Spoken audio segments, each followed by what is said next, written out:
Welcome to the Writer's Dream. We have a special edition of the Writer's Dream today. It's our 9th anniversary. But before we get into the goodies of our show, let me tell you where you can find us. The Writer's Dream is on YouTube. Just look for my name, Linda Maria Frank. Click on my picture and you'll see all my videos. There are about 100 interviews on there now with authors. We are also on Facebook. The name of the page is, guess what? The Writer's Dream. We are here at the LTV studio. Just look for Video on Demand and search for the Writer's Dream. So we're kind of all over the place.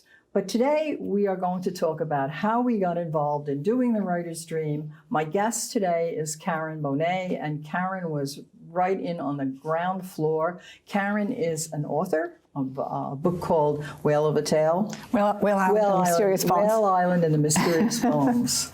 We've been all over the whales. That's my little quote when I ask kids to read the book, and I write, I hope you enjoy this whale of a tale.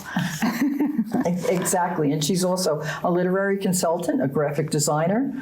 So she's into the book world. And so Karen, remember the old days, 9 years ago? The old days, it seems like yesterday. The adventure of getting to know how to do the program here on LTV.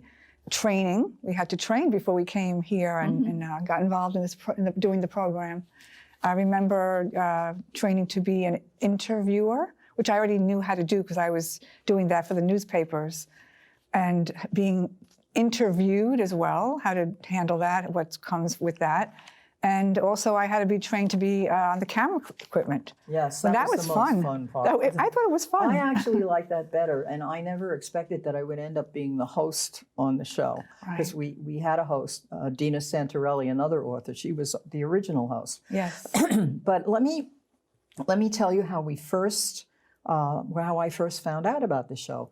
I was doing an author day in Riverhead Library, and it was raining and windy. It was a horrible day. And so the only people in the library were the authors. So we were sitting around talking with each other, and the librarian came in and she said, there's a gentleman here who would like to talk to you about a TV show.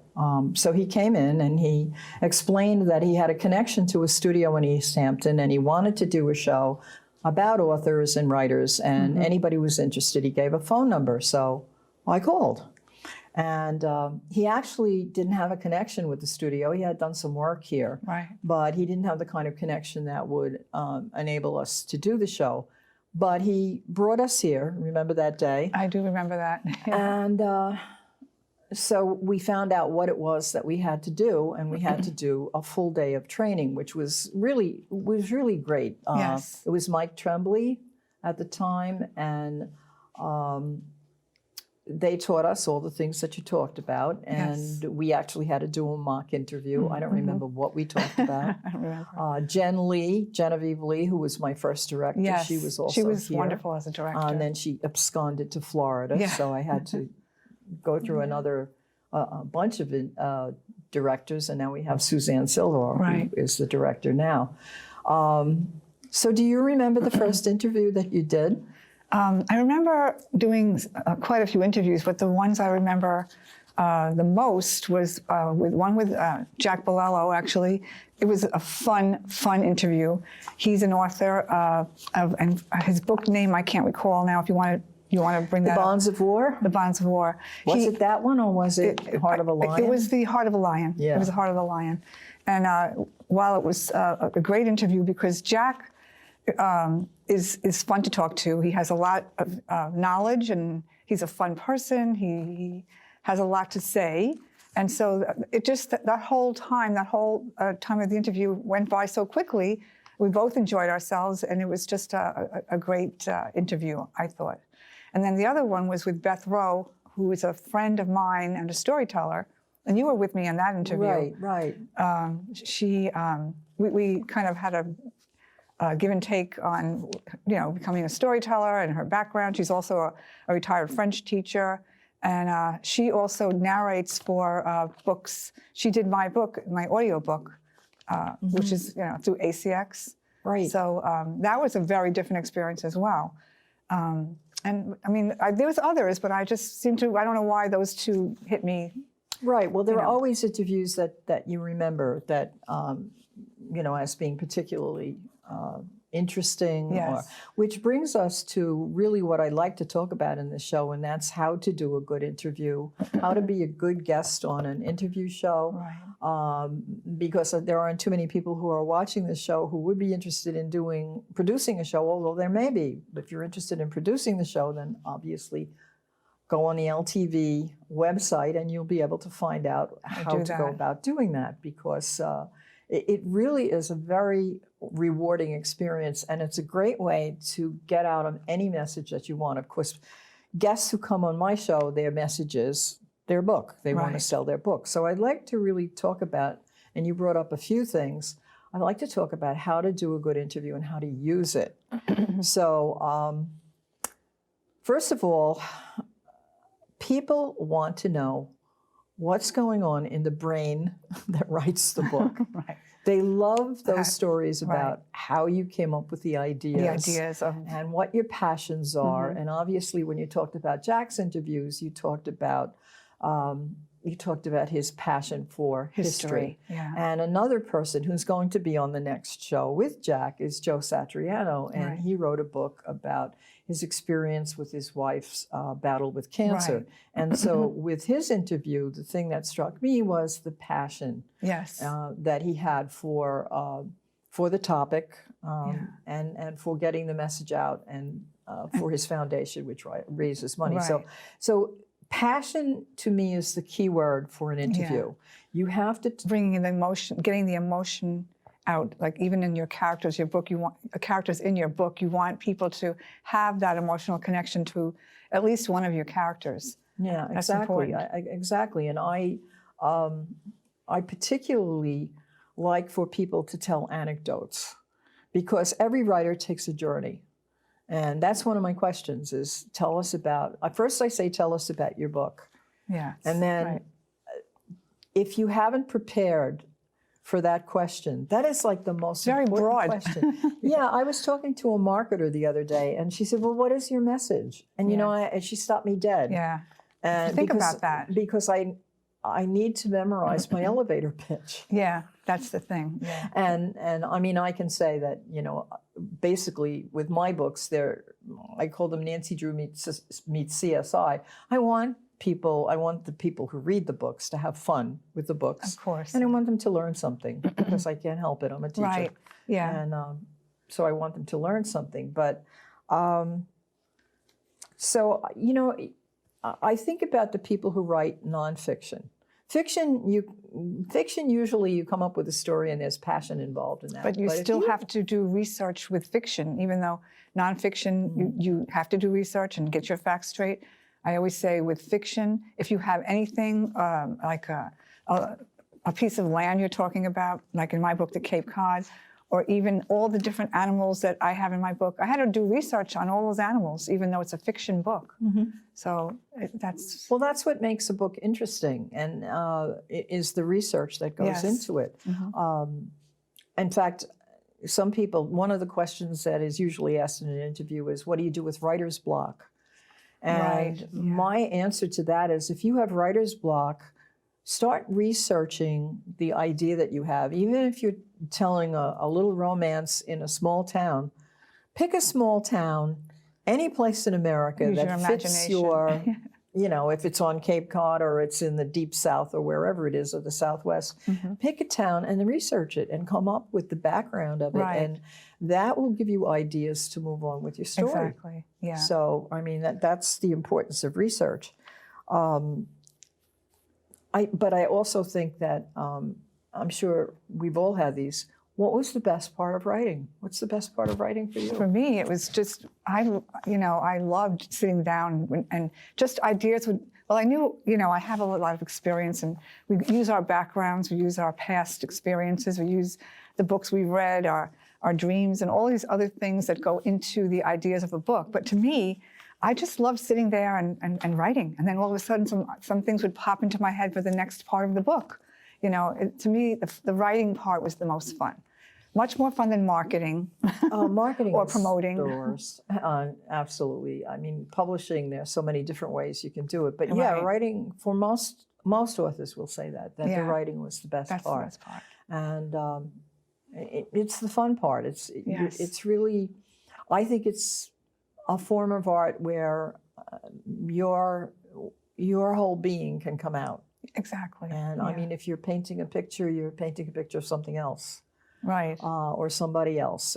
If you're, same thing with sculpture, but with writing, it's what's in your head, what's in your brain. I remember one thing that helped me a lot, one of the things. I read a book years ago. I was an avid reader, and I still am, but I read a book called Bonnet the cat.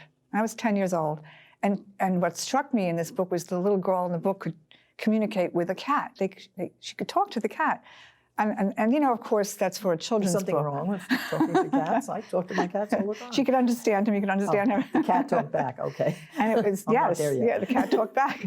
And I loved that. I loved that through the book, that she could talk to this animal. That's why in my book I have a whale that when the children find these whale bones, these mysterious whale bones, and they hold them, they're able to understand some of the animals on Whale Island. So, and I had to put that aspect of it into my book because I loved so much the fact that this little girl could talk to an animal. So. Yeah, and speaking of marketing, you and I are both involved. Our audience is young readers of various ages. Mm-hmm.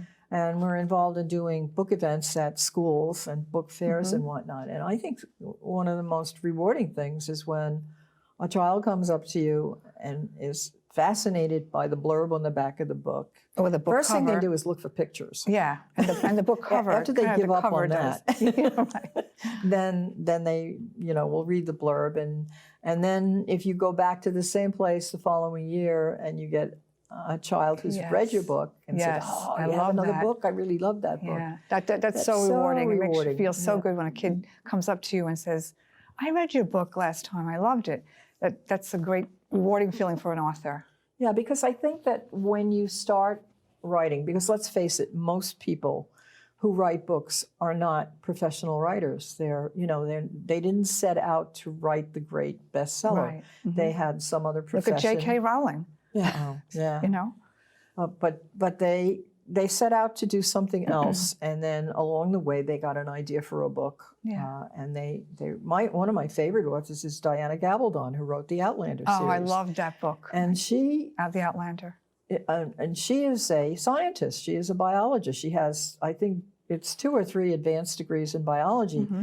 And this is a really interesting story of how somebody who had nothing to do with writing. got bestsellers. She probably didn't even know she had that talent. Bestsellers. But what it was she wrote a computer program for analyzing biological data. Mm-hmm. I mean, how much more dry can you get? Yeah. But she had to write a newsletter to update the users for this program. So she had a publisher. Mm-hmm. And she had a good relationship with the publisher. And she said, I've always wanted to write a novel, and I've written this practice novel. Mm-hmm. What is practice novel? And he said, well, let me read it. Oh, no, I'm not. Let me read it. All right.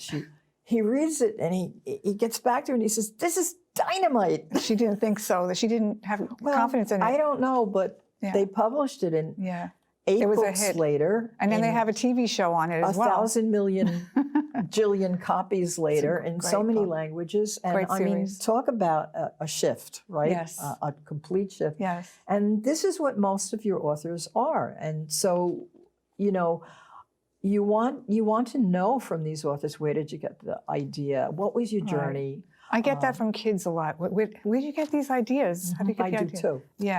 Yeah, because a lot of the kids that you talk to are interested in writing themselves, and they want to know where the ideas come from. Yes. Where do your ideas come from? Besides Carbona the cat. Besides Carbona the cat, I used to go to, when I was a kid, we used to go to with my family and my cousins, there was a lot of us, to a bungalow colony in Keansburg, New Jersey, it was called, and it was a block away from the beach.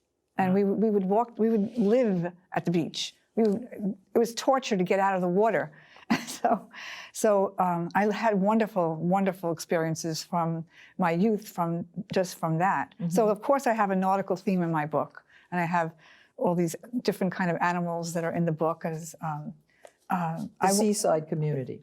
it was a seaside community. Right. And, I thought it was so important for, in my book to marry the thought of communicating with animals and taking care of our animals in our environment so that they still flourish and that they don't become extinct.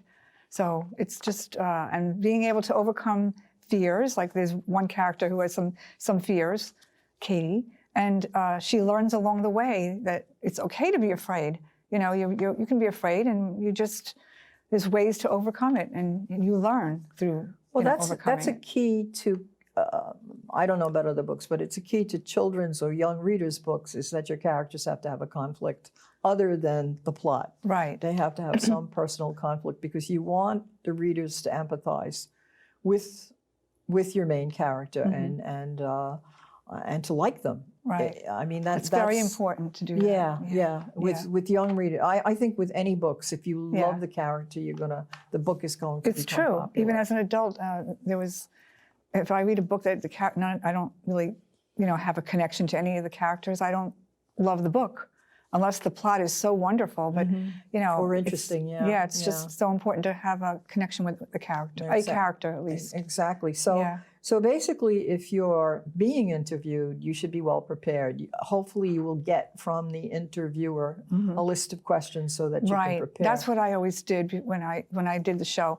I always put together a bunch of questions and sent it to them, because it makes the interviewee, I think, a little bit easier knowing what the questions are going to be. And then they can go over them and the answers in their head before they get onto the show. And come to the interview with the idea that you're going to find out where your interview is going to be aired, how you get access to it, whether you can get a DVD, whether you can get a digital file, is it archived, and that kind of thing. And also memorize your elevator pitch, which is your main message. Make it exciting. It's 2 or 3 sentences, but not too long. Draw them in. I mean, if you're writing a nonfiction book, you have to say, I can change your life with this book. Even if it's how to use I don't know how to change my life. Stilson wrench. I don't know. Tools. But it's got to be something that's going to grab them. And then the next part of this is really how can you use this interview? And we'll get into that. But before I do that, I would really like to talk about what do you tell the interviewer? What advice would you give somebody? Suppose somebody is going to do a show here at LTV and they're going to be the interviewer. What advice would you give them? They're going to be interviewed? The interviewer. You're going to be like you and me. Interviewer. In other words, I'm going to interview you, say. Yes. What advice would you give the person? What would they have to learn to be a good interviewer? Well, they would have to learn to, first of all, have the right questions to ask, and maybe get the person to draw them out. Ask them questions that are interesting to them, so that they'll want to keep talking. You've done so many interviews. What do you think would be the thing I try to get them to tell personal stories. I try, my first question is always, tell me about your book. And if it's too much plot and character, then I get into what was your journey? What was it like? What was your favorite part? Do you have any funny stories or tragic stories? People connect to that, to the personal. Yeah. People like to hear the personal. So you have to learn how to get to that person and have them, expose themselves more or less. Get to know them. Right. Yeah. Expose the inner writer, so to speak. And because it's deadly if you're doing an interview and the person you're interviewing doesn't say anything. Yes. They don't have a lot to say. Time ticks by very slowly. I had an experience, this is a sort of funny story. I had a woman come and I sent her the questions. She memorized the questions and the answers she was going to give. And when I started interviewing her, I didn't ask her the first question. She froze. I saw it on her face, so I answered the question for her. I didn't want to start it all over again because she'd be twice as nervous. So I answered the question for her, and then I went to the next question. And by the time I got to the third question, that probably relaxed her. And so she was all right with it. But don't memorize. Try to really, because you're pretty much your book. So if you have an idea of the questions and you can draw the person out enough, if you have the right questions, you can. That person knows their book better than anybody else. Yeah. So. See, I stick to main themes. I stick to plot. I just stick to what was your writer's journey like? What's the plot of the book? What are the characters like? Where did you get the characters? Right. What was your research like? And what are you doing to market it? And what are you going to do next? Yeah, marketing. And basically, if you get somebody who's really into their book, you're lucky if you cram that into a half an hour. Yes. Yeah. So, Yeah. so marketing. Marketing. Marketing is what's the hardest part. That's the most time consuming. And if you're someone like me who also had a job, and I would at that time when I was trying to market my book, I also was doing I had a business of my own, and I have a family and everything else. Marketing takes time, and you need a lot of time for that, because that's what takes the longest. So marketing, there's so many ways to market. Here, I'm just going to read what I wrote here about marketing. And I used to be in public relations, so I used to have to do a lot of marketing. Here, marketing. You can market through social media, publicity through news publications. There's something called video socials, which is a great way to, you put in a 2-minute video, and then there's a video trailer that you can do on your book. There's getting your articles, if you can get them, have an editor from a magazine review your book, or a newspaper to get it into those publications as well. It's not always easy. Going to the libraries and see if you can do some talks. Maybe you can give your book to the librarian. They usually will take them. Remember, we used to go to different libraries, and they'll take your book, and God knows what happens. Doing talks in right. I know. I did talks in schools, because that's my audience, children. So there's just so many ways to market, and just getting the word out there. Right. It's good to start local. For instance, your local newspapers, your town newspaper is hungry for news. Yeah. So you have to approach them with a story. Try to get an angle. Like, for instance, yours is easy on Long Island because it has a nautical theme to it. Yeah. So local is good. You could try local TV, but it all depends on the station. Some stations just cover really pretty much the news, but if you have a local access TV show, do something like this. Right. Or find out if there's a show on local TV who's willing to interview you. Right. There are several places on the internet where you could do interviews. For instance, there's the author show. Right. They'll do your first interview for Yes. free. If you want them to promote it, of course, there's always charges. There's another website, which I don't want to waste time looking for it because I'm always losing things. Of course, social media. I would suggest, before you even publish the book, to get a Facebook page to talk about Yes, your the book. Facebook page is very important. Your book, put your book on there. Goodreads. Goodreads. And there are myriad websites who will put up your ebook or your paper book. Most people go on Amazon. There's a lot of competition on Amazon, so you don't really know how good Amazon is going to be to you. Yeah. Making an ebook and an audiobook, to my way of thinking, is essential, especially with what's going on now with the pandemic, where people are not buying a paperback book. Yeah.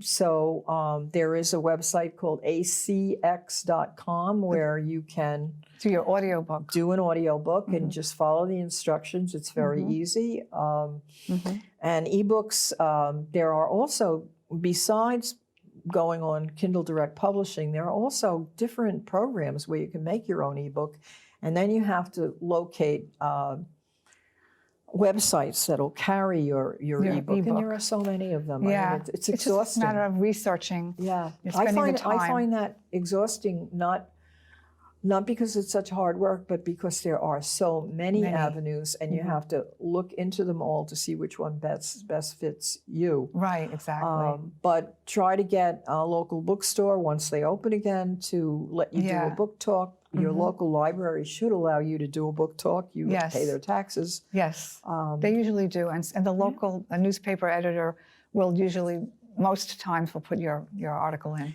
And the bottom line is, you have to, when you write a book and publish it and put it out there, you have to decide what you want out of it. Do you want a bestseller? Do you want just the idea that you have published a book and you have this book in Right. your hand? Do you Yeah. want to educate with it? Yeah. What are your goals? What do you want out of it? And Mhm. that will really kind of narrow down how you market Right. it. So Right. it's been an interesting 9 years. Yes, 9 years went by Met very a lot quickly. of interesting people. Yes, it went very quickly. A lot of interesting people, a lot of interesting authors who have given me and hopefully the viewers a lot of good ideas. Yes. And I know, Karen, you're on the way to doing a second edition. You want to tell you Yes. how you're going to change your book? I'm going to do a second edition to my book. What I'm going to do is add some fun facts on whales. For instance, I love humpback whales. Obviously, I have a humpback whale in my book. And I'm going to put these fun facts and other bits of interesting information about some of the animals in my book in some of the chapters. And I'm going to republish it through there's a site, Kindle Direct Publishing. Yeah. Yeah. I did that with 2 of my books where I called them author's notes. And what I did after every chapter was I added some material on how I did the research, some extra facts, Right. lesson plans, activities. Okay. So I enhanced the book that way Right. and tried to revitalize it. So because you Exactly. have to keep revitalizing. Yeah. But we've That's just okay. about run out of time. So I hope that you've all experienced authorship through us and that it's been helpful. Thank you. Yes. Thank you.